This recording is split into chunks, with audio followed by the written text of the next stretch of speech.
میں صرف آپ کے سامنے یہ عرض کرنا چاہ رہا ہوں کہ نریندر مودی کی حکومت وقف بل کو لا کر قانون بنانے کی جو کوششیں کر رہی ہے ان کا مقصد ایک ہی ہے، وزیر اعظم کا مقصد ایک ہی ہے کہ مسجد اور مندر کے نام پر عوام ہمیشہ لڑتے رہے، اور اس بل کا مقصد یہ نہیں ہے کہ وقف کی جائیدادوں کو مضبوط کیا جائے۔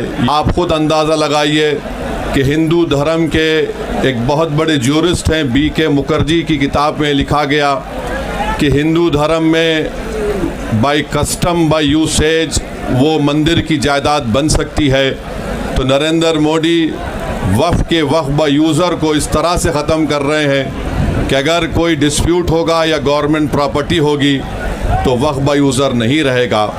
دلی میں 123 وقف کی جائیدادیں ہیں جس پر مرکزی حکومت کا کہ یہ گورنمنٹ کی پراپرٹی ہے۔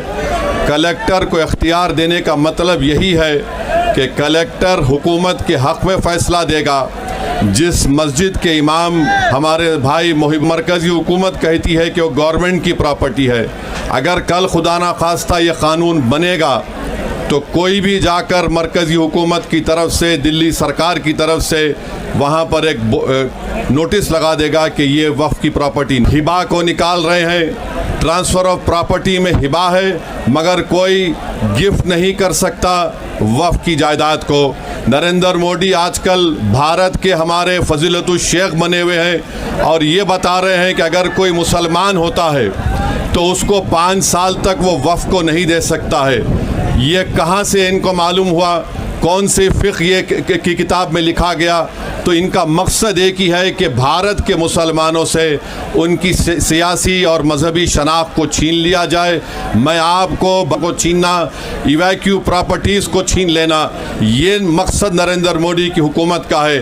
اور ہم کوشن کر رہے ہیں چندرا بابو نائیڈو کو، ہمارے پاسوان صاحب کو اور نتیش کمار قائم رہے گی اگر آپ اس وقت نازک وقت میں اس بل کی تائید کریں گے تو آپ کو مسلمان کبھی نہیں معاف کرے گا، کیونکہ آپ کی تائید کی وجہ سے یہ بل قانون بنے گا۔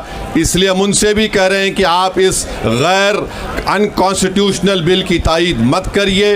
ہمارا مطالبہ صرف یہی ہے، اگر ہندو دھرم کی پراپرٹیز میں، مندروں میں، سکھوں کے گردوارہ میں کوئی غیر سکھ یا غیر ہندو ممبر نہیں بن سکتا تو مسلمان کے اس وقت میں کیوں بن سکتا ہے؟ تو یہ تمام چیزیں ہیں، ہم امید کرتے ہیں کہ حکومت اس کا نوٹس لے گی۔ اگر نریندر مودی اس ملک کے امن کو خراب کرنا چاہتی ہیں، وہ مسجدوں اور مندروں کے جھگڑوں میں جاری ہوگی۔ میں یہاں پر شکریہ ادا کرنا چاہوں گا ہمارے جوائنٹ ورکنگ کمیٹی پارلیمنٹ کے تمام اراکین کا، اور خاص طور سے کلیان بنرجی صاحب کا، ٹی ایم سی کے راجہ صاحب کا، ڈی ایم کے کا، ہمارے ناصر بھائی کا اور محب اللہ ندوی صاحب کا۔ ہم نے تمام بڑی کوششیں کی، ہم نے اپنی ڈیسنٹ رپورٹ کو دیا۔ نفرت کی سرکار نہیں چلے گی، ظلم و ستم نہیں چلے گا، قانون واپس لو۔